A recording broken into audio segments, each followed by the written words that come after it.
1014번째 책 소개입니다. 책에서 일부 내용을 발췌하여 소개드립니다. 책 제목, 내가 원하는 것을 나도 모를 때. 저자 전승환. 출판일 2025년 1월 15일. 상상 빌더 한 줄 요약. 잃어버린 나를 찾자. 책 소개. 우리에겐 내 마음을 정확히 알아주는 한 문장이 필요하다. 수많은 독자의 인생을 바꾼 인문 최장기 베스트셀러. 전국 서점 인문 베스트셀러 1위 교보문고 예스24 선정 올해의 책.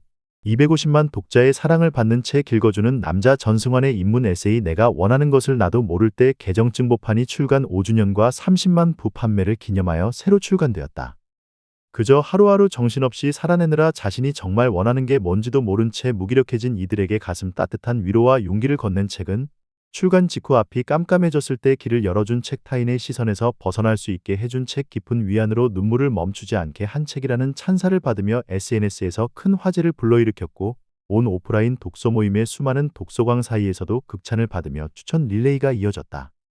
일본, 중국, 대만, 인도네시아, 베트남, 태국 등 해외 6개국에 동시 수출되며 세계의 독자들로부터도 폭넓게 사랑받았을 뿐 아니라 국내 주요 서점들에서 최장 기간 인문 베스트셀러 1위를 지키며 한 해 동안 가장 많이 사랑받은 올해의 책으로 꼽히기도 했다.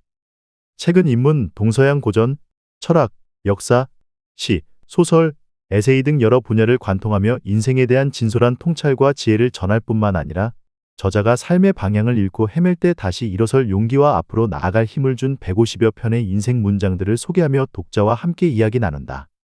내면을 차분히 들여다보며 내가 정말 원하는 게 뭔지, 앞으로 어떻게 살아야 할지 끊임없이 질문을 던지며 해답을 찾아나간다. 2025년 개정증보판에서는 희망과 바람을 키워드로 한 챕터를 추가 구성하여 자신을 들여다보는 것에서 한 걸음 더 나아가 내가 바라는 나가 되기 위한 노력의 과정을 새로 들려준다. 내 마음의 진짜 목소리로 삶을 진실되고 풍성하게 채우려는 시도들과 이로 인한 크고 작은 변화가 쌓이며 삶의 색이 점점 더 밝아지는 저자의 경이로운 경험들 그리고 그 과정에서 저자를 북돋고 독려했던 문장들이 추가되었다. 뿐만 아니라 마음의 위안과 평화를 주는 사파를 새로 수록하여 지쳐있는 독자의 눈을 밝힌다. 삶을 긍정으로 바꾸는 저자의 새로운 이야기에 귀 기울이다 보면 독자들도 자신만의 속도로 삶의 빛을 찾아가는 방법을 선명히 깨우치게 될 것이다. 저자 소개. 저자 전승환. 도서 편집자. 문장이 가진 공감과 위로의 힘으로 지친 이들의 마음을 치유해온 북테라피스트이자 250만 명의 독자에게 따뜻한 이야기를 전하는 책 읽어주는 남자. 바쁜 일상에 치여 자신이 원하는 게 뭔지도 모른 채 살아가는 이들에게 힘과 용기를 전하기 위해 2020년 내가 원하는 것을 나도 모를 때를 펴냈다. 출간 이후 주요 서점들에서 최장 기간 인문 베스트셀러 1위를 지키며 한 해 동안 가장 많이 사랑받은 올해의 책으로 꼽혔다. 5주년을 맞아 새로 단장한 개정증보판에는 자신을 들여다보는 것에서 한 걸음 더 나아가 자신만의 속도로 삶의 빛을 찾아가는 여정이 새로 담겼다. 지은 책으로 하는 일마다 잘 되리라 나에게 고맙다 당신이 내 이름을 불러준 순간 나이언 내 곁에 있어줘 등이 있다. 책에서 얻은 내용. 왜 그렇게 열심히 살았던 걸까요? 좋아하는 게 뭔지도 모르는 채. 인문, 철학부터 역사, 시, 소설, 에세이까지 관통하며 선별한 내 마음을 알아주는 150여 편의 인생 문장들. 내 마음을 그 누구도 알아주지 않을 것 같은 날. 나조차 내 마음을 모르겠어서 그 무엇도 위로가 안 되고 의미 없이 느껴지는 날. 내가 사랑하는 사람도 나를 사랑해 줄 사람도 없다고 느껴지는 순간들. 그렇게 모든 게 허무하고 뭘 해도 혼자가 된 기분을 우리는 종종 마주한다. 저마다 외로움을 홀로 외롭게 견뎌내고 있는 우리에게 필요한 건 세상 모든 이들도 나와 별반 다르지 않다는 진실 아닐까. 그리고 어쩌면 이 마음이 누군가와 연결돼 있을지 모른다는 간절한 희망이 아닐는지. 내가 원하는 것을 나도 모를 때는 가슴 한편이 뭉클해지는 아름다운 문장들을 펼치며 얼어붙은 우리 마음을 녹이고 어디에서도 위로받지 못한 마음을 정확히 알아채 다독여준다. 인문, 고전, 철학, 역사, 시, 소설, 에세이에서 가려 뽑은 한 사람의 인생과 깊은 사유가 녹아있는 문장을 통해 앞이 보이지 않는 길에 빛을 밝히고 다정히 손잡아주며 다시 일어설 용기를 준다. 생각은 걷는 사람의 발끝에서 나온다며 자주 산책을 하면서 자신의 내면에 귀 기울였던 철학자 니체, 용기를 잃는 건 모든 걸 잃는 것이라면서 나다운 삶을 살아갈 용기를 전하는 괴테, 행복과 고통은 우리 삶의 전체라며 기꺼이 삶을 견디는 기쁨을 알려주는 회세, 인간은 패배할 수 없다며 굳건한 희망을 전하는 해밍웨이의 문장을 읽다 보면 작은 온기들이 어느새 우리 곁에 다시금 찾아와 한 걸음 한 걸음 씩씩하게 걸어나갈 힘을 회복하게 될 것이다. 누구보다 씩씩하게 당신만의 인생을 살아가기를. 삶의 빛을 밝히고 힘과 용기를 더해주는 치유와 희망의 문장들. 내가 원하는 것을 나도 모를 때는 5단계의 마음 훈련을 통해 나다운 삶을 용기 있게 살아가는 법을 일깨워준다. 첫 번째는 내 마음을 집중해서 들여다보는 것이다. 내 마음의 슬픔과 고통은 어디서 기인하는지, 내가 지금 가장 듣고 싶은 말은 무엇인지, 마음의 여유는 어디에서 찾을 수 있는지 등을 찬찬히 살펴본다. 두 번째는 나의 현재를 점검하는 것이다. 계절, 일상, 소중한 것들을 살피며 무엇이 지금의 나를 살아가게 하는지 생각해보게 한다. 세 번째는 관계로 연인, 친구, 가족 등 지혜로운 관계 맺음과 서로 간의 적절한 거리에 대해 이야기한다. 네 번째로는 나라는 유일한 세계를 좀 더 깊이 탐구해본다. 삶의 의미와 태도, 가치관, 세상을 바라보는 관점을 살피며 좀 더 단단한 내가 되는 법을 모색한다. 계정증 보판에 새로 추가된 마지막 단계에서는 나의 희망과 바람을 솔직하게 살펴본다. 어떤 어른으로 살아가고 싶은지, 내 삶에 더하고 싶은 것은 무엇인지, 궁극적으로 삶이 어떻게 변화했으면 하는지, 삶을 긍정으로 바꾸는 방법에 대해 이야기 나눈다.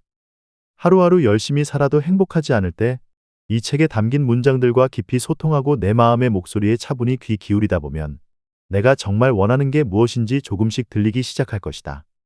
우리에겐 저마다 자기만의 세계가 있습니다. 정말 아끼고 사랑하는 사람이 곁에 있어도 가끔은 오로지 혼자 힘으로 자기만의 세계를 돌볼 필요가 있죠. 나무나 꽃이 올곧게 자라는데 적절한 간격이 필요한 것처럼 우리에게도 그리움의 간격이 필요합니다.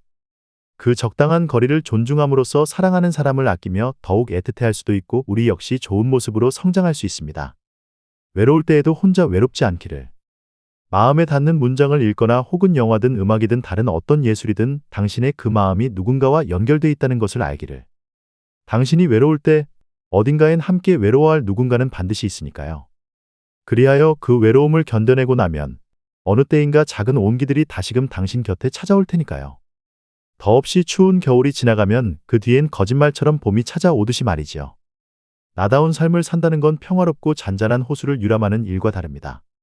그보다는 큰 바다를 직접 항해하는 일과 같죠. 때로는 태풍과 거센 파도를 맞닥뜨리기도 하고 고난의 시간을 지날 때가 많을 겁니다. 하지만 그 모든 과정을 겪고 나면 분명 작은 호수에만 머물러서는 결코 얻을 수 없는 인생의 숭고한 의미와 가치를 찾게 될 것입니다. 그 어떤 어려움에도 흔들리지 않는 자신만의 단단한 삶의 태도를 가진 채로 말이지요. 사랑하는 두 사람이 만났을 때 가장 먼저 하는 일은 바로 서로의 손을 맞잡는 일입니다. 브링크만은 우리의 삶 역시 이처럼 다른 누군가에게 손을 건네고 또 건네진 손을 붙잡는 여정이라고 말합니다. 서로가 서로에게 손을 건네고 그 손을 붙잡는 것이 곧 삶이라는 문장은 우리가 관계적 존재라는 사실을 정확하면서도 아름답게 묘사하고 있습니다. 수많은 고통을 겪는 가운데서도 우리는 기꺼이 삶을 견뎌내는 긍정적인 사고방식을 가질 수 있을까요? 삶의 태도를 어떻게 설정하느냐에 따라 우리는 행복에 다가가기도 하고 슬픔에 함몰되기도 합니다. 인생은 우리에게 선택을 강요하지 않기 때문인데 각자의 선택에 따라 삶의 방향이 결정되겠지요. 비가 내린 뒤에야 땅은 생명을 얻고 풍요로워지듯이 고통을 견디는 삶은 새로운 기회를 싹 틔우는 토양이 되기도 합니다. 우리에게 필요한 것은 지금 삶을 견뎌냄으로써 더 단단해질 수 있을 거라는 믿음과 그 과정을 기꺼이 받아들이며 성장해 나가는 용기가 아닐까 싶습니다. 인생은 때때로 우리에게 흉터를 남기기도 하겠지만 그 흉터들은 우리가 어떤 길을 걸어왔는지 증명하는 멋지고 명예로운 표식이 될 테니까요. 인간은 불완전하며 이러한 불완전함이야말로 우리의 진정한 모습이다. 누군가의 선망의 대상이 되려고, 인정을 받으려고, 완벽함을 추구하려고 애쓰다 지쳐가는 우리에게 큰 힘이 되어주는 몽테뉴의 말이 이렇게 속삭이는 것 같기도 합니다. 완벽하지 않아도 괜찮다고, 중요한 것은 자신의 삶을 사랑하고 그 속에서 배우며 성장하는 것이라고 말이죠. 지금까지 상상빌더였습니다. 감사합니다.